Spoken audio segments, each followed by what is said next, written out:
Alors, le projet Donko Nimaya vise la prévention de crise et le renforcement de la cohésion sociale à travers la promotion du secteur de la culture. C'est un projet qui est mis en œuvre par la GIZ au compte du ministère fédéral des Affaires étrangères allemand. Il a une durée de 2 ans. Et sa zone d'intervention est principalement le district de Bamako et le groupe cible principal, ce sont les jeunes de Bamako. Alors, peut-être, donc le projet, il a 3 champs d'action. Le premier champ d'action vise à renforcer et à professionnaliser les centres culturels dans le district de Bamako. Le deuxième champ d'action porte sur le soutien à la diffusion d'initiatives culturelles. Donc là, c'est vraiment de soutenir des créateurs culturels dans la réalisation de leurs initiatives. Et puis le troisième champ d'action qui porte sur un appui conseil et le renforcement des structures étatiques du secteur de la culture. Donc l'appel à proposition se trouve dans le premier champ qui porte donc sur l'appui aux centres culturels.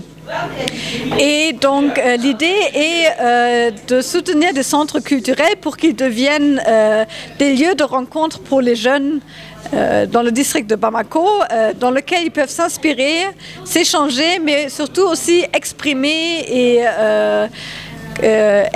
leurs idées et aussi parler de leurs préoccupations à travers des formes d'expression culturelle.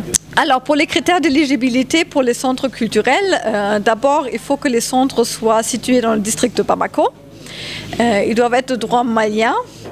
Ils doivent avoir un local et pouvoir le prouver qu'ils ont le droit d'exploiter le local.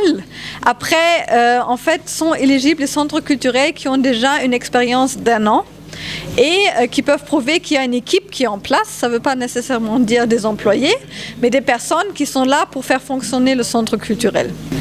Alors, les montants d'appui ou l'enveloppe qui est prévue, c'est 55 millions de francs CFA. Ça comprend les différents appuis que le projet peut donner, c'est-à-dire, par exemple, des achats.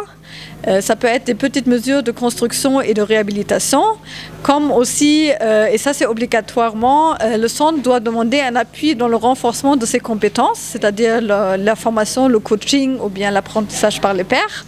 Par exemple, sur des sujets comme la gestion administrative, l'élaboration de modèles économiques ou bien comment élaborer des bonnes stratégies de marketing et de communication pour faire connaître le programme culturel du centre culturel. Et puis, donc, le dernier volet d'appui, c'est l'appui dans la mise en œuvre d'activités qui peuvent être faites en collaboration avec des écoles et qui s'adressent aux jeunes